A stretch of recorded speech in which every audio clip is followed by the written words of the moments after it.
Hey everybody, Cory from aquariumcoop.com. Today, I'm in the fish room of Go Wild Peru.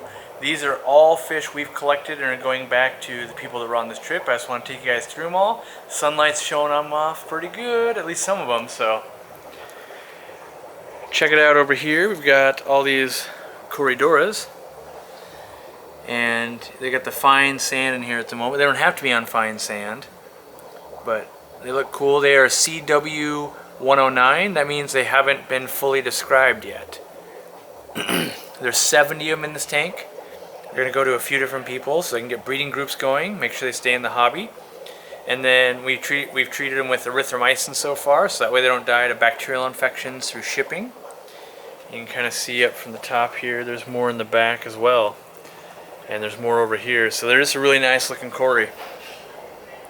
In here we've got what we're calling the gold green or the gold ancistrus, and you can see a few of them right down there. When they're in proper light, they really show a lot more color. We just fed some flake, trying to get them fed up a little bit.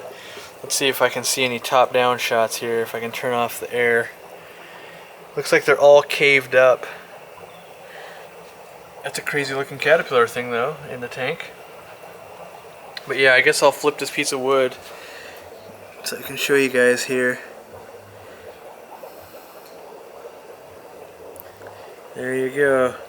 You can kind of see them all. They don't look, they're kind of a little stressed out, but I'll put it like this so that way we can keep an eye on them. But they do have the gold spots on them, as you can see, and when the light hits them just right, they're really, really gold. Next up in this one, we've got Corydoras Weitzmanni. Dean's bringing a group of these back to breed. Spent a lot of time kind of collecting those. There's 21 of those. These little blue tetras is what they're called. And if you can see in the reflection maybe how blue they are, when you look at them head on you don't really see the blue in them. But they're really cool. We've got random tetras in here and some pencilfish. This is a splash tetra, if I can get it to focus there. It's hard to focus with no backgrounds and that kind of stuff. Apistogramma rubilineatus. Got a bunch of those coming back.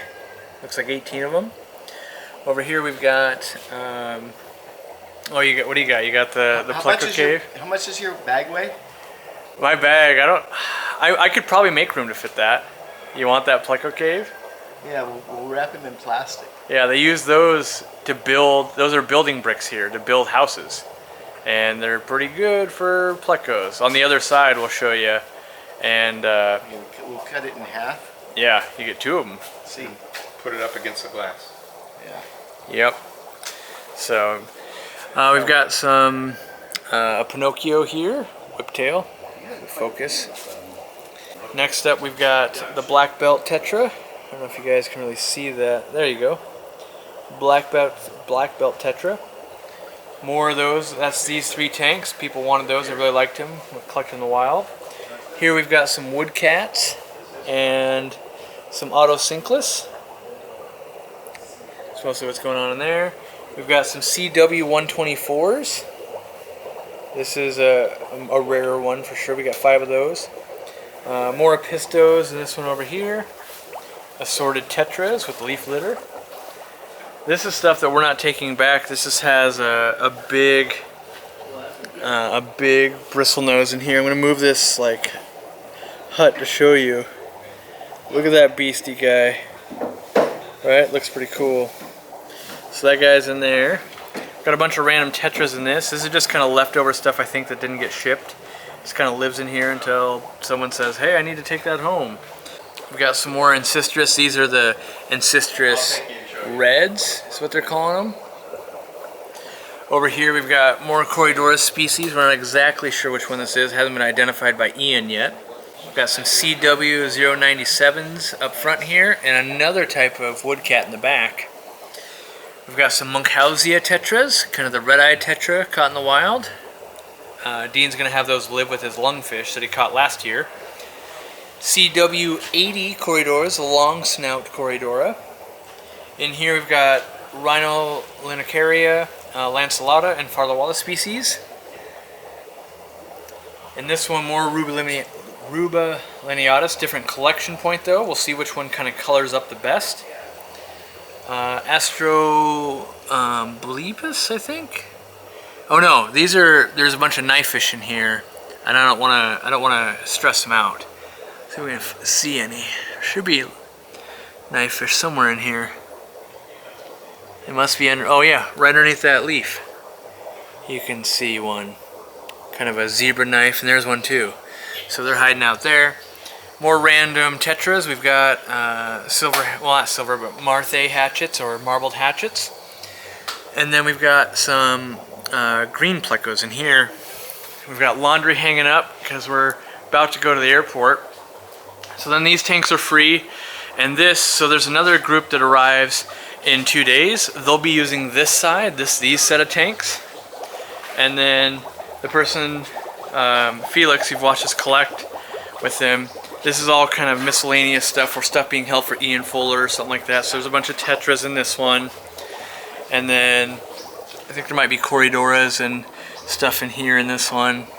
There's definitely some Corys in here. Looks like Whitesmani. Nope, it looks like those bigger panda species. Oh no, they are Whitesmani. Whitesmani, yeah. And then these ones are for Felix. So the guy helps collect. He keeps fish. He's got some stuff in there.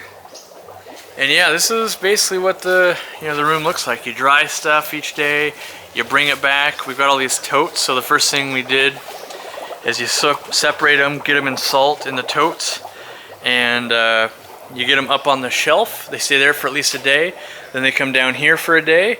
Then they go in there when we're ready. And they're, if you lost one or one got extra beat up, you need to keep it to the side.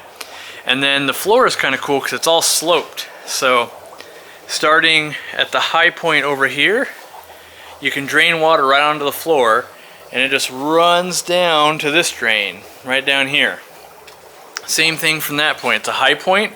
There's a drain. Where'd that drain go? Should be like right here.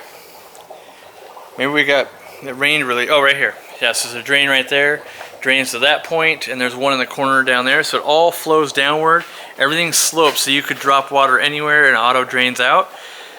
Kind of a really nice system, honestly. And then there's the corrugated roof. It's metal, and then there's the see-through panels with leaves on it. But that lets the light in, so it's getting natural light, and it's not heated. So this is all screen out here because it's just the temperature. We're catching them, maybe 100, 200 miles away, and we bring them back. It's basically the same temperature. So you kind of go outside here and it's just screen, and you can go and just grab leaves. Like any of these leaves work because they're already natural to the waterways we're collecting out of. And so it's kind of just a unique fish room and a cool facility. And I would encourage you, if you've ever wanted to do it, they make it really easy to do. It's like $1,600, and once you land in Peru, they take care of everything. So they've fed us, they've clothed us. If someone didn't bring boots, they find boots. If you forgot something, take you to the market. You stay at different hotels and hostels and things like that. You get to try all different kinds of cuisine here, so you walk away with an experience. You do stuff, you collect a ton, and you form a bond with 3 other people. Usually it's like 4 people plus the 2 guides, so that's 6 people in a van. You drive around, you go do fun stuff. You get to see, like, this is a piranha right here. We didn't see that in the wild. We didn't go to collecting point because none of us can bring back piranha to our states.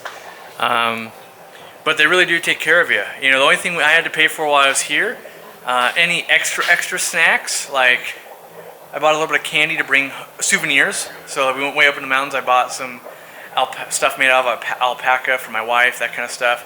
And then sodas or beer. I don't drink, but you have to pay for those because if you drink 100 beers or something, like that's going to add up, right? That's not part of the cost. The other cost you have is you got to buy your own gear. So if you need collecting pants, shoes, sunglasses, a hat, that kind of stuff, and then you got to buy your plane ticket. And depending, like West Coast, it was expensive for us to fly. If you're on East Coast, not so expensive. If you're from Florida, really cheap. So GoWildPeru.com. You can talk to Michael Barber or Ian Fuller. You can collect with either of them. And obviously I've only been with Michael Barber here. Absolute delight. I'm gonna try and come back next year.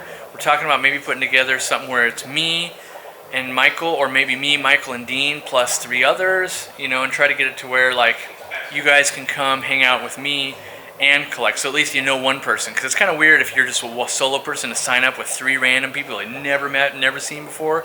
At least you kind of know me a little bit. So, all right, guys, thanks for watching. Hopefully you enjoyed, and we'll see you in the next one. Do yourself a favor, hit that subscribe button, turn on the notifications. You need more videos like this in your life. We bring them to you every week from all around the world.